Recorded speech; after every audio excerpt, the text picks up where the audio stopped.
There could be additional charges down the line. But for now, Marina Helen Parker, I'm arresting you on suspicion of attempting to liquidate Miranda West Smith. You have the right to remain silent.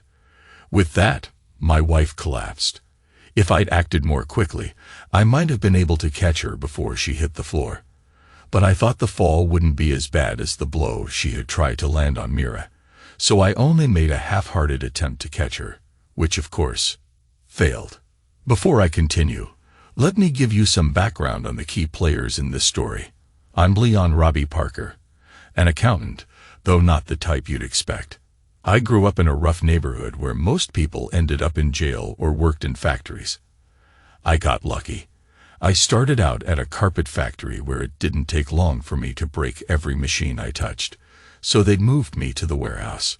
Over time, my ability to organize and handle numbers caught the eye of the owner, Stephen West, who promoted me to the control room. For reasons I can't quite explain, I decided to take an accounting course at a local college, and to my surprise, excelled at it. Impressed by my skills, West moved me to the head office and supported me in becoming a certified accountant. That's when I first met his daughter, Miranda.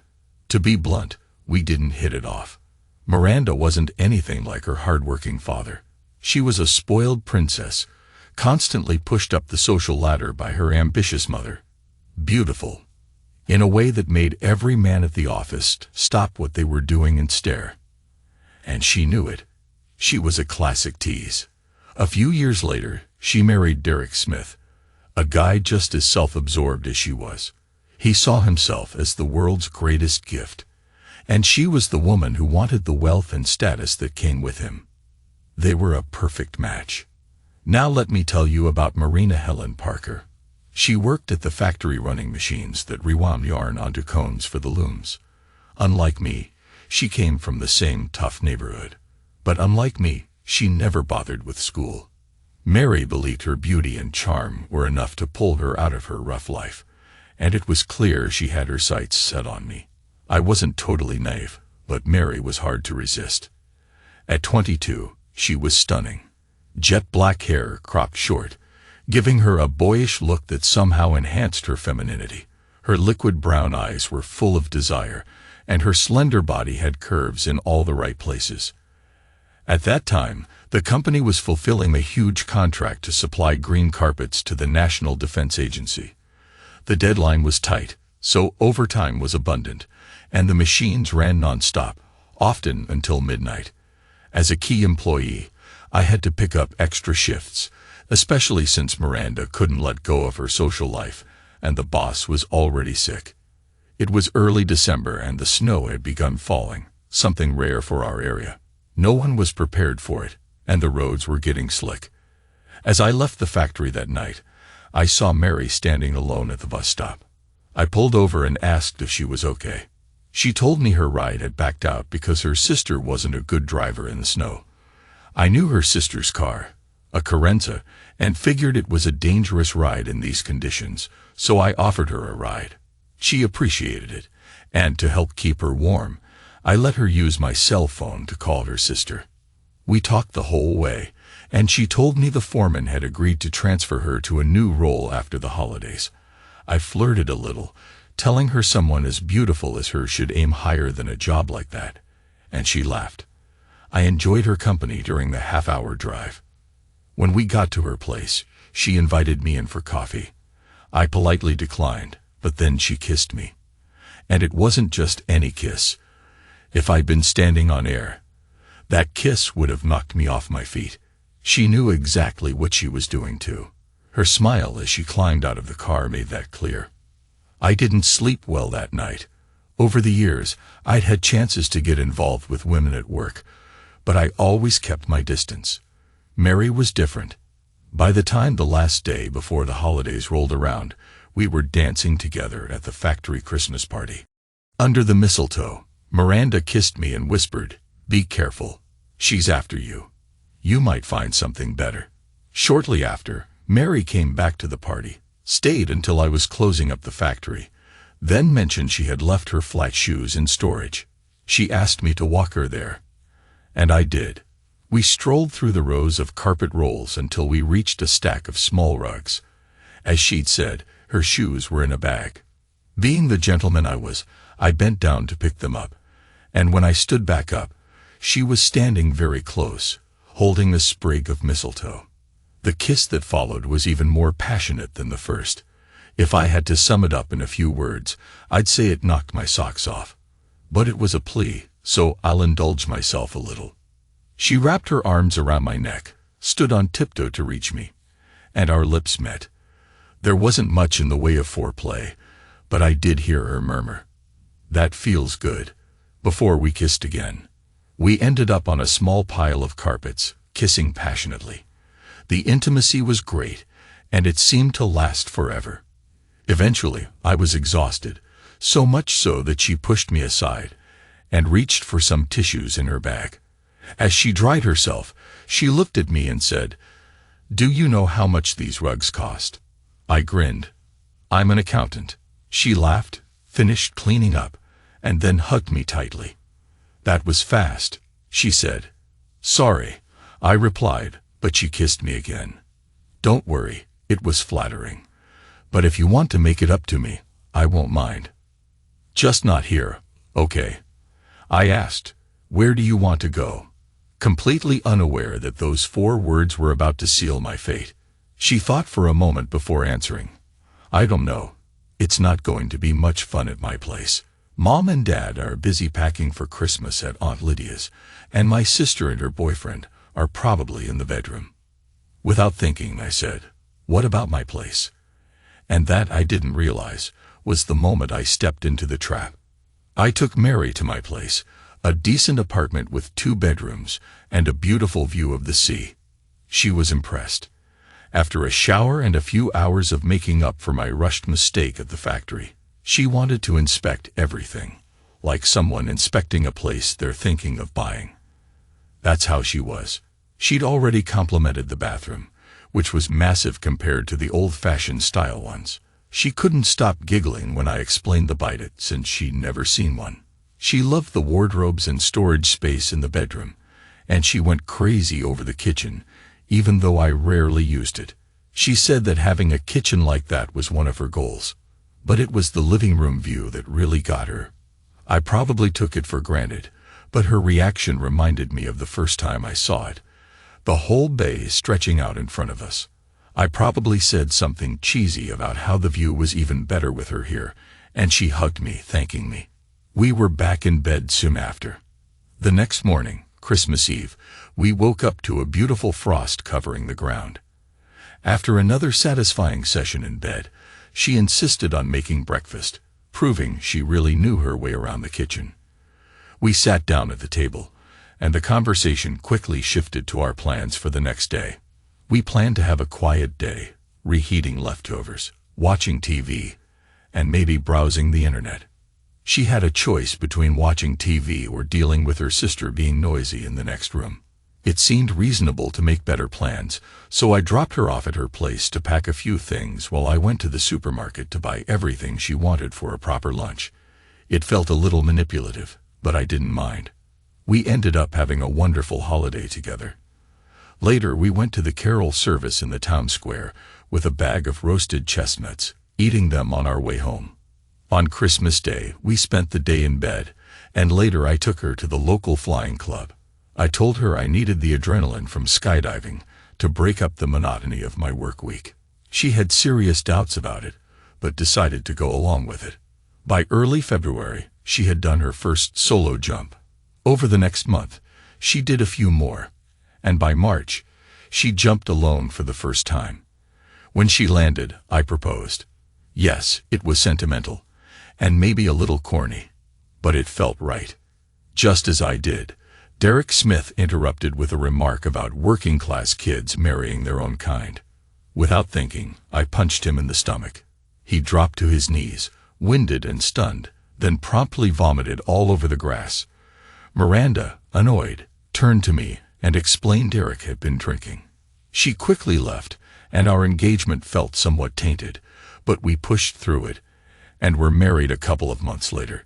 After the honeymoon, Mary decided to leave her job at the factory and found one at a recruitment agency just a few minutes from our place. Though she never valued education much, she adapted well to office life and looked great at the front desk. Things were good. We weren't rich, but we lived comfortably. Mary was a fantastic wife, great cook, inventive in bed, and a pro at taking care of the house. Our shared passion for skydiving was a bit of an expensive hobby, but we managed. Still, there were a few tensions. Mary's love of new clothes sometimes went too far, and we'd argue over it. Most of the time I gave in, but sometimes I had to hold my ground. Work had gotten tense since Stephen West's passing. Derek tried to flex his muscles, but he only held a small portion of the company's shares. Miranda, who owned most of the company, made it clear that firing me was not an option. She told everyone at the board meeting that I was the one who truly understood the business. Derek's plans fell apart quickly. Later, though, I overheard him in a conversation with Miranda. He said some disgusting things about her and me. I didn't stay to listen, but it left me uneasy. I told Mary about the board meeting, but before I could mention what Derek said, Mary cut me off. "Watch out for that arrogant witch," she warned, saying she knew Miranda had always had a thing for me. I jokingly asked if she was open to a ménage à trois, which nearly got me liquidated, until Mary burst out laughing, calling me a pig. Things seemed fine at that point. I had a decent, stable job, a loving wife, and a bit of attention from a beautiful, wealthy woman. My life was comfortable, and I was still deeply in love with Mary. But things slowly started going wrong. The first sign came when Mary suddenly lost interest in skydiving. It wasn't gradual. It was like someone flipped a switch.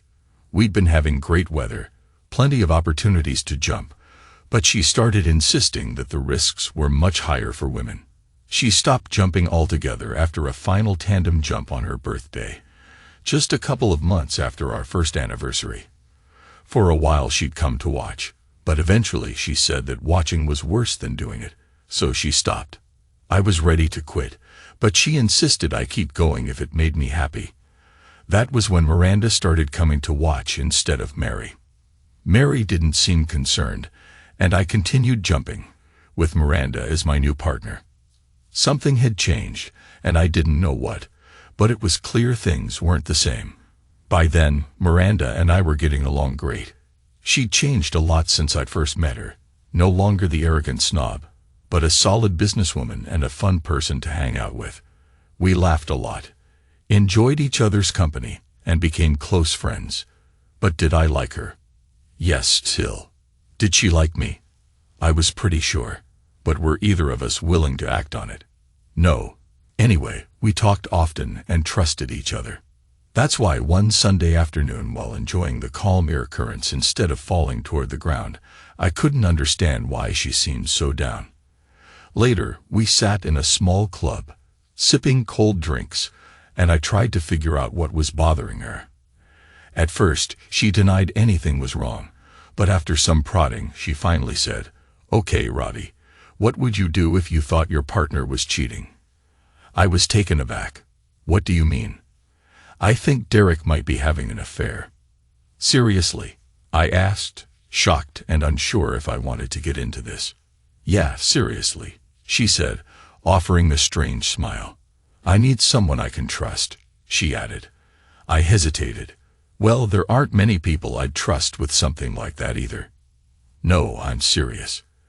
Everyone at work is intimidated by me, and lately I've grown disillusioned with my social circle. Most women would turn to their mothers, but let's not go there." Her mother, I knew, only cared about status, having pushed her to marry Derek because of his family's money. I simply nodded. "You're one of the few who treated me how I deserved, Robbie," she said. "When I was difficult at work, you were the only one who put me in my place. You don't take nonsense, and you don't gossip. I trust you, probably more than anyone else." I was flattered, though it seemed like she was getting emotional. "I'm your friend, Mira. I wouldn't have said this before, but you've changed. If there's anything I can do, You know I'll help." She looked at me, her voice shaky. "Promise me you won't tell anyone what I'm about to say, Robbie. Even Mary." I thought about it. I'm not one for secrets, but I figured it wouldn't hurt to keep this between us. "I promise," I said, and she began speaking quietly. "You probably know things aren't great between me and Derek. We haven't been happy for a while," she said. Honestly, I hadn't noticed.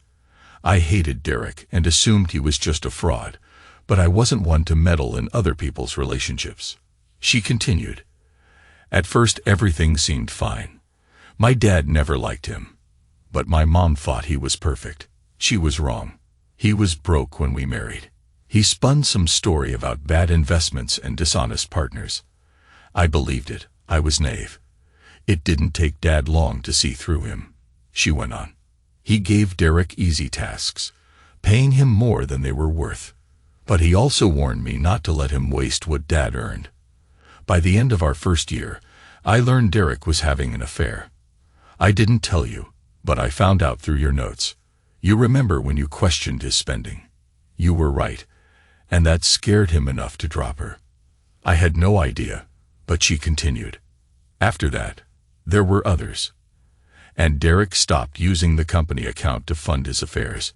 When I confronted him about it, he claimed it was all part of his job in sales. It was a fake position." I said. "Exactly. My dad only gave it to him to make him look useful.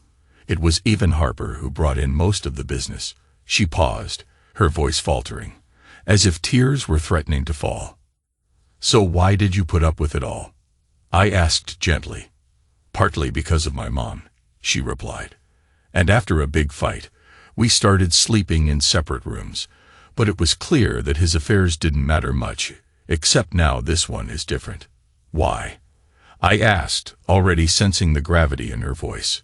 "It started when he became obsessed with the computer. I found it full of password-protected files, and my suspicion grew. I tried to tell myself it was nothing, but I had a friend hack it for me. When she gave me the passwords, I discovered hundreds of emails between Derek and someone called Mrs. Hottenwit." I shuddered. "What did they say?" "They were full of declarations of love, and then things got more explicit. But the worst part is, they'd been planning something. She kept mentioning how they'd both be free soon, and how they had a plan to get rid of me and her husband. I'm terrified, Robbie. I think they want to ruin us both." "Why not go to the police?" I asked. "Because they'd just call it a game, maybe say it was nothing. There's no direct threat to me, at least not yet." "Do you know who she is?" I pressed. "No idea," she said, shaking her head. "I thought it might be one of the girls from the hospice fundraiser, but it's not her. This woman can't spell and always confuses certain words. Whoever she is, she's definitely not someone Derek's been careless with." That's when others joined us, and the conversation shifted. I had to leave soon after, and as I said goodbye, I could tell Mira knew I was talking to her. I drove home, lost in thought. If I hadn't promised Miranda, I might have told Mary everything. But truthfully, Mary and I were already going through a rough patch in our relationship. After our first few months together, I discovered a few things about her that bothered me. At first, Mary's flirting didn't bother me too much. It was harmless. She didn't even try. Men were just drawn to her. With one look from her warm brown eyes, they turned into puppy dogs. She'd always introduced me as her husband, keeping me involved in the conversation. Still, it made me uneasy, especially when they glanced at me with that "too bad you're here" look. We talked about it a few times, and she always said the same thing. "It's nothing, Robbie. They're just flirting. I don't encourage them. Do you want me to be rude? I don't show too much skin, and I dress modestly. Should I wear a burqa next time?" I accepted it for a while. It settled down, but one day it flared up again. My car was in the shop, and Mary came to pick me up from work. If I'd been in my office, I wouldn't have seen her park. But I was in Even Harper's office negotiating a contract, and I saw her pull up outside. She got out of her Sonova XR5, and 3 guys she used to work with approached her. A friendly kiss on the cheek would have been normal, but these guys were way too familiar. Each of them gave her a long, lingering kiss on the lips, even one who rubbed against her. I quickly finished with even, raced downstairs, and saw her park in my spot. I kept my cool. I didn't react immediately, but on the way home, I casually asked, "Just got here?" When she said yes, I told her what I saw. She froze. She tried to brush it off, but I snapped. The first time she'd seen me lose my temper. "I don't care who they are," I shouted. "If I ever see you act like that with anyone again, you'll be out the door, back to your parents, before you can even get your tongue out of his mouth, okay?" It was a tough night with a lot of tears, but I made it clear that I meant what I said. The second issue was in the bedroom. Early on, things were great, new and exciting, exploring each other. But over time, Mary started wanting more. We bought an adult toy online, and she loved it. A few weeks later, she ordered a bigger one, which became part of our routine. I suspected she used it when I wasn't around. Then she started reading explicit stories online, which at first were just normal couples' fantasies. Soon, the stories shifted to infidelity and open relationships. I wasn't comfortable with it, but she insisted they were just stories, nothing more. Eventually, she confessed that they turned her on, and I accepted that. After all, I had my own fantasies too. But then, things got weird. She started pushing, asking if I'd ever want to watch her with someone else or swap partners. I wasn't into it, and when I told her to stop reading those stories, she seemed to get the message. But that didn't stop her. She started buying even more toys and lingerie. She said it was to keep things exciting, so I'd never want an affair. I reluctantly played along, but it felt forced. I tried, but my heart wasn't in it. Then one night, she came to me wearing a leather corset, stockings, boots with a whip and handcuffs in hand. She said, "I'm going to chain you up and give you unforgettable pleasure." I just said no. She kept pushing, but I wasn't having it. I told her I was hungry and went downstairs to order pizza. She screamed at me, calling me controlling, boring, and unadventurous. It became a recurring issue. Whenever we tried to talk about it, it ended the same way. She'd tell me to take what I wanted while she lay back, and I'd just tell her, maybe next time. Despite the passion, I felt something was off. As time went on, I realized if things didn't change, it might be best for both of us to call it quits. I still loved her, but I wasn't sure how much longer we could keep going like this. One evening, Mary was out visiting her mom, so I had some time to think. I thought about what Miranda had told me and felt more certain that we needed to do something. I decided it was time for Mary to call the police about her concerns with Derek, at least to document everything. When I got home, Mary was gone. She'd gone out drinking with her sister. I heated up some food and called her. She was at the pub, and I warned her not to drive. After we hung up, I decided to kill some time on her laptop as mine was still in the car. I browsed for sports scores, then noticed a folder labeled miscellaneous. Inside, there were hundreds of files, and I started scrolling through them. Something about it didn't sit right, but I couldn't shake the feeling something was off. I had opened that folder before and knew it contained a mix of random things, old photos, unfinished stories she'd started but never finished, and some downloaded content from her favorite adult site. I started checking it more often, trying to figure out what she was reading, thinking it might help me understand where her head was at. The newest files showed she'd been reading a lot of hardcore ZEC stories, along with a significant amount of loving wife tales. When I checked, most of these were about cheating wives and betrayed men. I sighed, feeling frustrated because none of this was helping her deal with our issues. But then I found something completely out of place, a folder labeled System Information. Curious. I opened it. Inside were several subfolders, and one had a warning that opening it could damage the computer. Anyone with half a brain could tell that was a fake warning, and it turned out to be just that. A few more clicks, and I found a password-protected email link. After a brief moment of hesitation, I typed in Mrs. and wet, and it opened. What I found was mostly inappropriate photos, some cheat taken, some I'd been persuaded to take. I didn't linger on them. I deleted everything, not wanting to waste any more time, then heard my phone ring. I shut down the computer and left to pick her up from the pub. When I got there, I found out that Joe, one of Mary's friends, had just completed his solo jump. Something went terribly wrong during his descent. He screamed as he fell. And then there was a terrible silence. An eerie, complete silence before we all heard the sickening thud of his body hitting the ground. The ambulance arrived, but my first thought was that it had to have been a fatal fall. If he survived, he'd be in horrible shape. Joe had been talking to Miranda and me just before the jump, and though he showed more respect for her than for me, at that moment, it didn't matter. I knew what had happened. Joe had experienced a horseshoe malfunction, a rare, deadly problem in skydiving where the parachute gets tangled and fails to deploy properly. I'd seen it happen before, but never with such disastrous consequences. I couldn't help but feel sick as I stood there, watching the ambulance rush to the scene. Miranda, who had lent Joe her parachute, was beside herself. She collapsed into my arms, sobbing uncontrollably. "It could have been me," she whispered through her tears. I just held her tighter, trying to comfort her, even though I felt as helpless as she did. Detective Carl Bailey, an old friend of mine, showed up soon after. He was one of the few people from the rough neighborhood who hadn't fallen into bad habits, and like me, he was part of the parachute club. He asked me who the jumper was, and when I told him it was Joe, he raised an eyebrow. I explained that Miranda and I had swapped jumps with Joe and Dawn. Joe had used Miranda's parachute, and Dawn had used mine.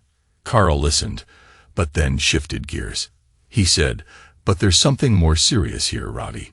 You think it wasn't an accident, don't you?" I nodded. "I think someone tampered with the chute. This needs to be investigated. We need evidence." He agreed. "We're on it," he said. "You're right to be concerned. Stay here. I'll handle it." Soon, the scene was filled with CSI technicians and police officers. Everyone was trying to make sense of the accident. The airfield was cordoned off while we were all questioned. Carl and his team set up a small office for statements, and we waited our turn. I watched the scene unfold from the window, feeling a knot in my stomach. There wasn't much to see. The paramedics were working on Joe's body, while others inspected the plane he'd jumped from. Rumors started to spread that Joe was still alive, but barely. I suspected the ambulance left with sirens blaring just because they were still in shock, just like everyone else. Miranda, pale and trembling, was being consoled by a policewoman. She looked so fragile, I wasn't sure how she was even standing. Eventually, she was called in to give her statement. I sat alone, feeling a mix of anxiety and helplessness. I hadn't smoked in years, but I found myself craving a cigarette, sitting in the quiet room with just a uniformed officer by the door. After what felt like forever, Miranda finally came out. She was a mess. Pale, red-eyed, and shaking. She looked at me and said softly, "I'm not going home, Roddy. I'll stay at the hotel for a while. Call me when you're free, okay?" I nodded, not trusting myself to speak.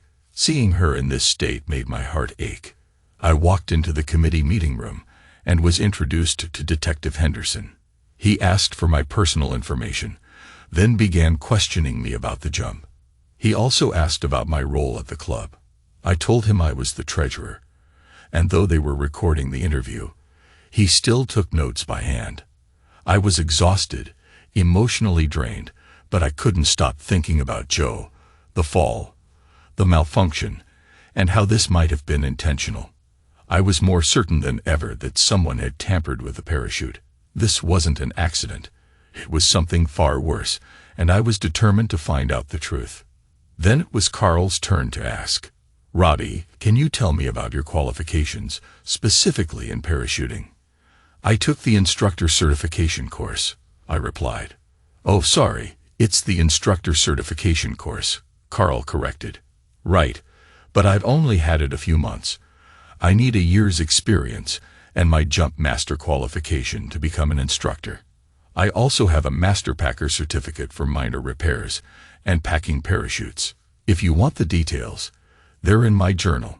Carl paused, then asked, "Is everything okay, Robbie?" Before I could answer, Inspector Bradley softly asked, "So, Mr. West, does this mean you pack parachutes?" "Sometimes," I said. "The instructor prefers to pack his own, and I always pack mine and my wife's. I packed for Miranda a few times recently." "Did you pack for her today?" Bradley asked, her gaze sharp. "No, she brought it packed. I'm guessing her husband did it. You'll have to ask him. He's qualified, though he stopped coming after getting injured." "Speaking of her husband," Carl began. "We know Roddy," he cut in quickly. "Miranda told us everything. Let's focus on what you saw." I nodded and continued, explaining how I checked the time for my jump, and went through my usual checklist: jump height, wind, airspeed, etc. After that, I met Miranda. She said she needed to talk about something personal, but I wasn't sure what. "What personal matter?" Bradley interrupted. "I'm not sure," I said. "We didn't have much privacy, but I have a guess." They didn't push it. I changed the manifest and rescheduled the jump. Miranda and I got sodas and sat down when Joe and Dawn interrupted. They asked to borrow our parachutes. "Are there any guest chutes left?" I asked. There was a corporate event, so they didn't have time to repack. Miranda gave Joe her chute, and I gave Dawn mine, knowing we had plenty of time to repack before the call. "Why wasn't Joe on the static line?" Bradley asked. "He was a Category 3, I said. "He could pull his cord, but he shouldn't have waited that long. You need to be a Category 4 to delay 10 seconds. "He sounds like a sky god," Carl added, and Bradley raised an eyebrow. "A braggart," I said. They asked a few more questions, then suddenly shifted focus. "How well do you know Joe Clark?" Bradley asked. "Well, we're acquaintances. He works at the factory. But I don't know him well," I answered. "So you're his boss?" Bradley asked. "I'm part of the management team, but not his direct boss." After a pause, Bradley asked, "Did you know Joe was having an affair with your wife?" I froze. "What did you say?" She glanced at her notes. "Apparently they dated before and after your wedding. It ended earlier this year. Were you aware?" I couldn't process it. I closed my eyes, trying to calm myself. Carl pushed a water bottle toward me. "Sorry, Robbie, if you didn't know. That's a tough way to find out." "But how? Why would he?" I muttered, still in shock. "Don't worry," Carl reassured me. "I'm surprised you didn't know."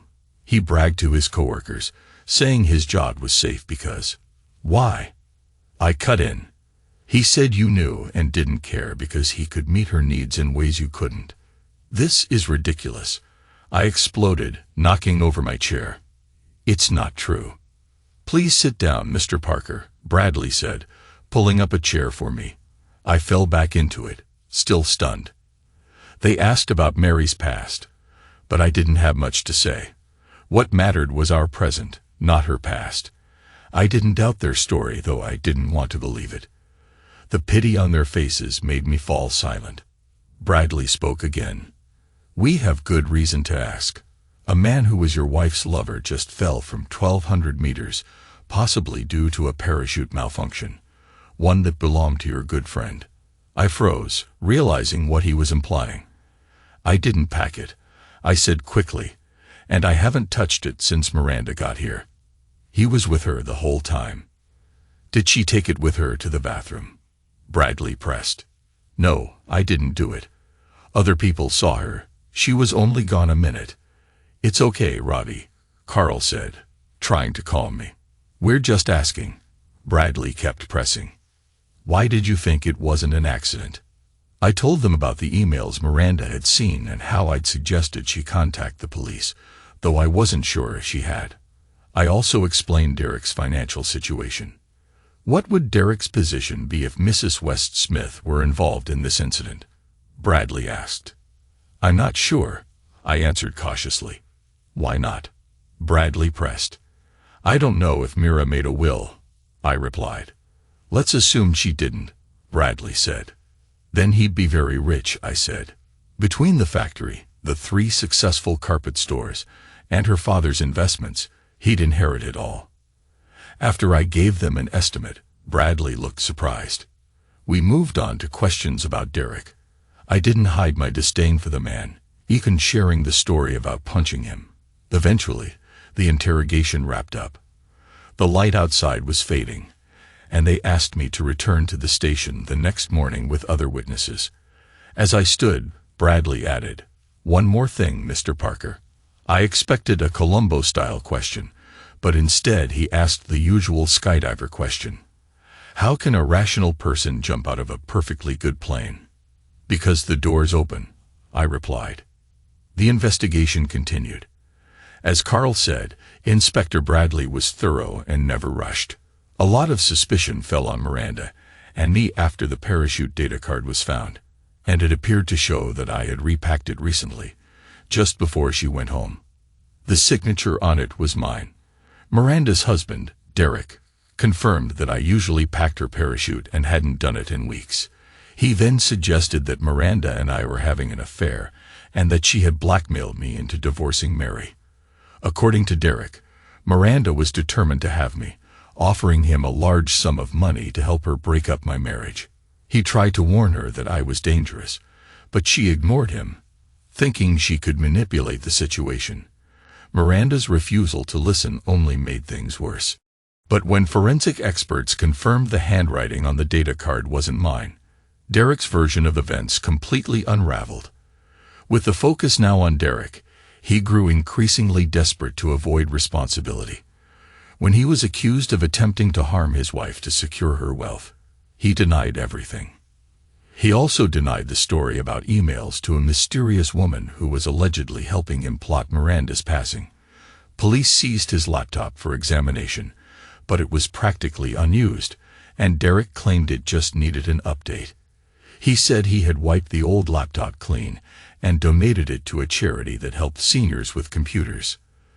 This, too, was true, but by the time the laptop was found, it had a new hard drive, making it useless as evidence. Unable to escape the growing suspicion, Derek tried to shift blame back to Miranda. He admitted to a few affairs, but insisted it was because Miranda had stopped being intimate with him. He even claimed the idea of a mysterious woman offering him unlimited pleasures, as the email suggested, was absurd. He hadn't thought about anything like that, and in fact, he found the idea revolting. Despite mounting evidence that the parachute had been tampered with, the investigation stalled. It was clear that someone had tried to eliminate Miranda, but there was little progress. I admired the police's patience as they meticulously retraced their steps, calling us all in for more questioning when new details came to light. But for all their hard work, there was no sign of a breakthrough. I was living alone by then. That night after the accident, I came home to find Mary drunk. She threw her arms around me, relieved that I was okay. Only the news had reported a fatal accident at the parachute club, though they hadn't identified the sufferer. I later learned that Joe had died instantly from the fall. When the Street John men arrived at the scene, they thought they saw some movement from Joe's body. Whether from the body adjusting or gases escaping, no one could be sure. One of them attempted CPR, and according to protocol, CPR must continue until a doctor confirms the end. The official verdict was that Joe was dead on arrival at the hospital, though the radio report had gotten ahead of itself. Mary didn't know who the sufferer was at the time. She asked immediately, and I simply shook my head and went to the bathroom. I told her to wait in the living room, and I'd fill her in later. When I came back, she was glued to the news on TV, watching a mobile phone clip of Joe falling. It was impossible to tell who it was, but Mary immediately recognized the distinctive parachute. "That's Miranda's," she said. I grunted in agreement, and as she turned toward me, I grabbed a glass of whiskey. "My God," she whispered. "Yeah, it was Joe," I said slowly. Mary's face twisted with shock, and her voice cracked. I didn't like her, but she didn't use it. I replied coldly. And who then? She hesitated before asking. Who was it? I looked her in the eye and answered. It was Joe Clark. Her face crunched as the realization hit her and tears began to flow. She muttered through her sobs that Joe was a good guy, and it was all in the past. I don't think a couple of months is that long ago, Mary, I said quietly, watching her wince. She still tried to deny it. I don't know what you're talking about, she claimed. It was when we worked at the factory, I replied. It was never serious. Then, as she always did when cornered, Mary tried to turn things around. The man just died. Can you show some respect? I snapped back. What kind of respect have you shown me? You think you can lie and hide everything? Stop it, I shouted, and she fell silent, finally realizing how angry I was. You slept with him and others at the factory before we even got together. I know all about it. Stop lying, witch, I growled. She stopped crying and started to change her story. She spoke about respecting the deceased, claiming that she had always loved me, and if I'd just been more confident in bed, she never would have gone back to Joe. But I wasn't interested in her excuses. The argument escalated. After I called her out, she stormed off to her sister's, but soon came back, trying to grab her favorite leather jacket. I handed her the bag I packed. Take this. You can come back for the rest later. What? What do you mean? She asked. I mean, it's over, I said coldly. You're in the past now. Get out of my sight before I do something we'll both regret. You can't do this, Robbie, she cried. You can't leave me like this. It's too late, I said, opening the door. I'm meeting with a lawyer tomorrow. You should do the same. For days, Mary begged me to take her back. When it became clear I wouldn't, she started threatening to destroy me. I controlled myself, told her to see my lawyer, and assured her that since the apartment was mine before the marriage, she wouldn't have much claim. Without kids and with a steady job, she wouldn't get much else. Word spread at the factory, and soon stories started coming to light about Mary's past.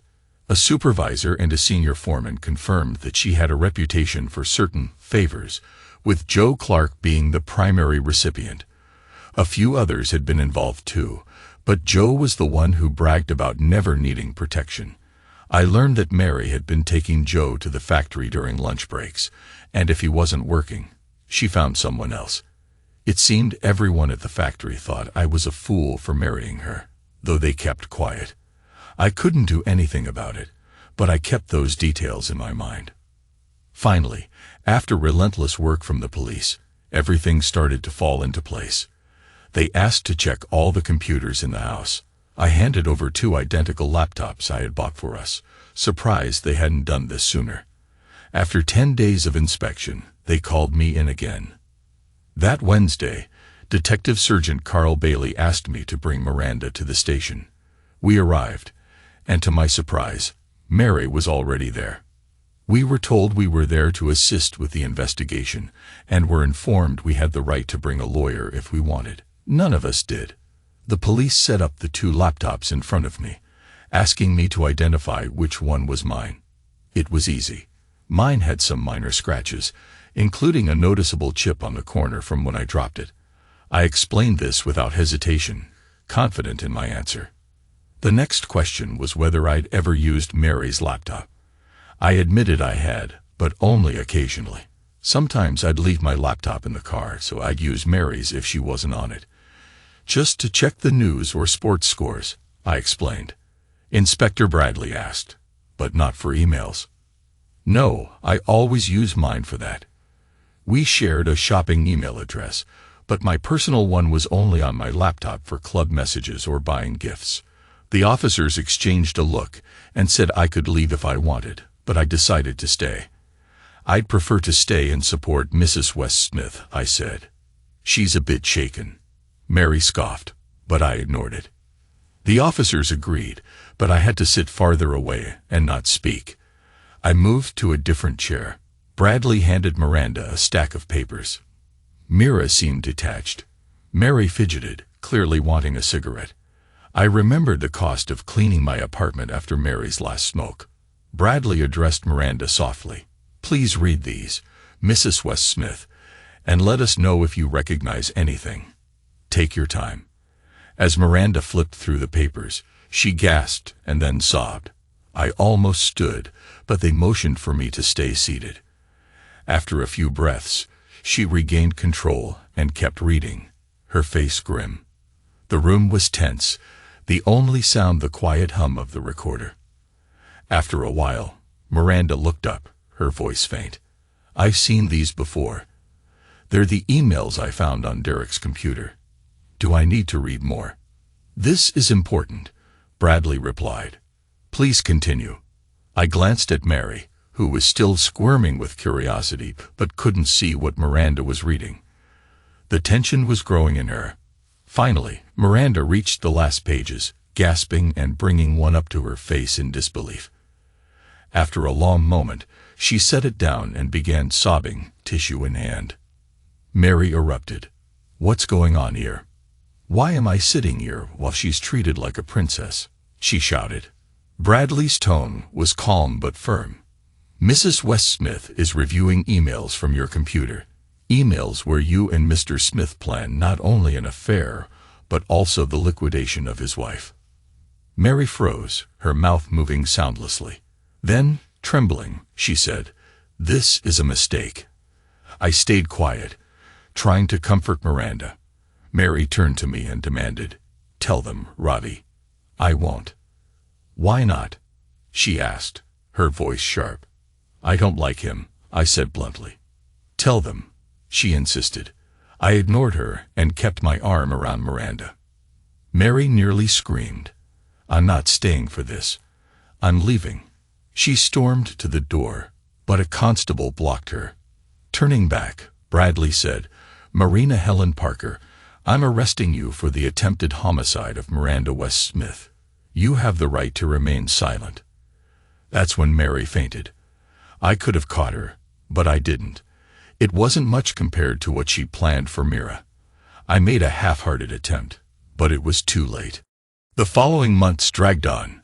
The investigation into Joe's passing was slow, and there was no rush to take the case to trial. I encouraged Miranda to take a break, and when she returned she was more relaxed, though she seemed less involved in the business. I took over most of the work with Evan and Millicent handling the day-to-day operations. When Derek Smith finally confessed, I thought Mary would follow, but she stuck to her story. Detective Carl admitted privately to me that he wasn't sure about her role, but he wasn't ready to make a move. I could have told him Mary was a skilled liar, but I kept quiet. She continued denying everything, despite the mounting evidence. The club was falling apart after Joe's end. Membership dwindled, and the jump schedule got slower. Miranda made one last jump, then quit. I did a few more, but it all felt different. Another club was in the process of buying equipment, and I couldn't deny that things had changed. The court was intimidating, and the prosecution walked me through the events of that day. But the hardest part was when they turned to Mary's and my relationship. I understood why Miranda had been so upset reading those emails. The first conversations were just flirting, anonymous online chats that many people probably engage in for arousal. At first, they used fake names like Mistress Hot and Wet, talking to Bull G. The exchanges were about sexual fantasies they wanted to explore, but their real-life partners were reluctant. Eventually, the partners became more open, and I was asked if I knew about my wife's desires, as she had tried to convince me to try similar things. I had to admit, it was exactly what she had been pushing me to do. As time passed, they revealed their true identities. Derek confessed he had feelings for me and was willing to explore things with Mary. However, she hesitated, worried that such a relationship would end her marriage and the lifestyle I provided. She insisted on keeping things just online for a while. But as their chats grew more explicit, their desires shifted toward more hardcore fantasies. When Mary sent a photo of herself in a leather corset and high boots, Derek's response was almost desperate. Things escalated when they began discussing how to remove their partners from the picture to pursue their desires. Initially, it was cautious, with neither wanting to risk losing their current lives. But when Mary suggested an accident might be the answer, it took a darker turn. Though they never specified what kind of accident, it was clear they were discussing a fatal one. Mary's final message included a plan for Derek to gain a fortune through insurance, a plan that seemed to be sealed, though there was no trace of any agreement. The day before the planned incident, Derek messaged her, saying it would be the perfect day, and Mary reminded him to stay away from each other for 6 months afterward. During the trial, the defense wasted time questioning me, but I stuck to what I knew without wavering. My pain was clear, but I made it through, unharmed. Over the next few days, I sat in court watching the prosecution lay out their case. They presented damning evidence, including emails found on Mary's computer, photos from Derek, and timestamps matching when she was at home. But the biggest blow was Derek's confession. The defense seemed disappointed she didn't take the chance to claim mental illness and reduce her sentence. Instead, she categorically denied everything, even trying to revive the false claim that Miranda was blackmailing me, something Derek had admitted to fabricating. I missed the closing statements because I had a critical business meeting. Later, I learned the jury found Mary guilty. In Elvington, a life sentence is mandatory for liquidation, and because she had planned it for financial gain, she received a 30-year minimum. Mary fainted when the sentence was announced, and days later, she became hysterical. But I wasn't there to see it. I had already told her that our relationship was over. A few months later, I was sitting on a terrace in Brissac, Brescia, enjoying the view of Lake de Caravan, when Mark Haley, now a detective chief inspector, called me.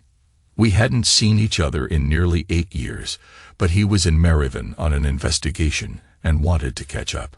I invited him to dinner, and we spent the evening talking about home and family. Luke asked about my life now, and I told him that Miranda and I had grown closer after the trial. It wasn't instant. It took nearly a year before we admitted there were real feelings between us. We had both been hurt before, so we were cautious. Slowly, we built something genuine. Later, after a dinner with some Japanese businessmen, Miranda made a comment that we spent more time together than most married couples. That was all it took. I held her hand, and when she looked back, I told her I liked being with her. She asked if I was sure, and when I said I was, we shared our first real kiss. A gentle, loving moment. We started dating properly after that, taking things slow. When I suggested we make it official, she agreed.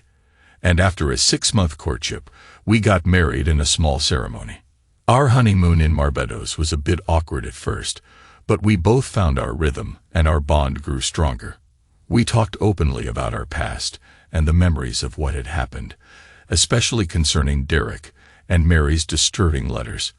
We worked through it all, establishing what we enjoyed and what we never wanted to revisit. At dinner, I told Carl that our relationship had been slow and steady, and we were more in love than ever. He smiled and asked about my past partners, but I shrugged it off. They were history. Derek's doing well in prison, Carl added. He's a bit institutionalized now. He's still bitter at Mary, though, and claims it was all her idea. He's upset that she's never taken responsibility. He might be up for parole soon, but I'm not sure he'll want it. I tried to interrupt, but Carl pressed on. Mary's situation is different. She had a breakdown and still denies any role in Miranda's near end. Psychologists think it's a deep denial, possibly linked to bipolar disorder. Some even suggest she has multiple personalities, and the dominant one erased memories of her actions. This means she's unlikely to get out soon. She knows admitting guilt might help, but she refuses to. That leaves us with a big question, doesn't it, Roddy? Carl paused and took another sip. What question? I asked, trying to stay casual. Carl set his glass down slowly, locking eyes with me. How did you do it, Roddy? I frowned, caught off guard. I'm sorry, what? Carl smiled slightly. I'm a cop. I may not be a detective genius, but I'm good at what I do. I take my time, and I don't like sending the wrong person to jail. He leaned in. Remember Mr. Kelsey? I nodded. Well, he was all about results, quick and flashy, especially with high-profile cases. It probably got him promoted. Me? I'll never go higher than I am. But listen, Robbie, I've been chewing on something for years. When we first investigated, I felt sorry for you. You seemed clueless, like the poor husband who had no idea his wife was cheating. But I began to see it differently. You knew, didn't you? I nodded. Yes, I knew. That's why I got her the job away from the factory, hoping it would stop. But I knew it didn't. Carl's eyes narrowed. You're good, Robbie. Over time, I saw you slowly drawing Miranda in, showing her you were a better choice than her husband. A lot of guys would have just had an affair with her or used her to replace Mary. But you had bigger plans. I was silent, letting him continue. See, he said, you come from a working-class background, just like me. You resented your roots. You made your money and climbed up, but you lost respect because of Mary and her lovers. But the real target was Derek, wasn't it? I kept a neutral face, but Carl wasn't done. What bothered me most was how Derek was convinced to go along with the plan. I knew something didn't add up, so I stalled the investigation. Kelsey hated that, of course, and kicked me out. Carl paused, then continued. It wasn't until later, when Mary still denied the letters, that I started wondering if she was the one who sent them. That's when a new thought struck me. He leaned forward. Knowing Mary, I figured she wouldn't have orchestrated something like this alone. It needed someone cold, someone calculating. Not her. And not you, either, usually. I shot back. You were never married to her. Carl smirked. True. But what if you planned this all out, step by step? What if you set up an email account on her computer, knowing she'd never find it? Used her own sexual fantasies to lure Derek? What if you carefully crafted everything to make it look like Mary came up with the plan? He paused, watching me. Maybe you wanted him to fall for it. And when he did, you sat back, watching him board the plane with her parachute. You were cold-blooded enough to let him fall, and you kept your cool during the interrogation, knowing all eyes would be on Derek. He continued. I also noticed something odd during the trial. You were the only one who didn't ask about Joe's condition. I thought it was because you were experienced enough to know he didn't survive. But now, I think it's because you were relieved. Carl took a deep breath. If I'm right, though I can't prove it, you might be the most ruthless, calculating person I've ever known. And that says a lot considering my years of service. He fell silent, his gaze unblinking. I sighed, still keeping calm.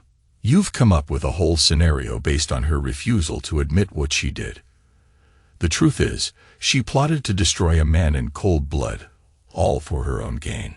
She can't accept that her schemes led to someone's passing. I gave him a hard look. You've created a good story, but I think it's just a fantasy. I don't know what else to say, except that I'd appreciate it if you didn't come here again. Just as I finished speaking, a car pulled into the driveway. Carl stood up and turned toward the vehicle. Before he got in, he turned back to me. You've probably gotten away with it, Robbie. I doubt you'll ever face consequences, unless there's some higher power out there watching. But I've got my own life, and I won't dwell on it. Honestly, I don't want to meet you again. You're the most dangerous person I've ever known, and I don't think you feel any remorse. But maybe you'll think about Mary. Maybe remember how you once felt about her. She's been punished enough, don't you think? I watched the car drive off, then turned to see Miranda waving from the window. I finished my beer slowly, contemplating his words. He was right about a lot, but wrong about one thing. Mary wasn't done being punished. The only good thing about Joe's passing was that Miranda chose to talk to me instead of jumping. I knew Joe and Dawn would take our parachutes. They always did, saving money instead of paying rent. And I didn't care who took hers. I also knew things weren't going well for Dawn and Martin. After we sold the business, they hated the new regime and eventually were shown the door without ceremony. Am I dangerous? I muttered to myself. I'm just an accountant. Miranda and I used some of the money to buy the villa we now live in. We've been comfortable ever since, living off the interest. I still work from home, managing the finances of some wealthy neighbors. Just then, Miranda came into the room. Carl left, she asked. Yeah, back to Elvington, I said with a chuckle. Good riddance, she said with a playful shudder. Anyway, the kids are napping, and I thought. She paused, then laughed. It's no use, you scoundrel. I'm going for a nap. She kissed me deeply, then walked away with a grace that made me forget about Carl or anything else in the past.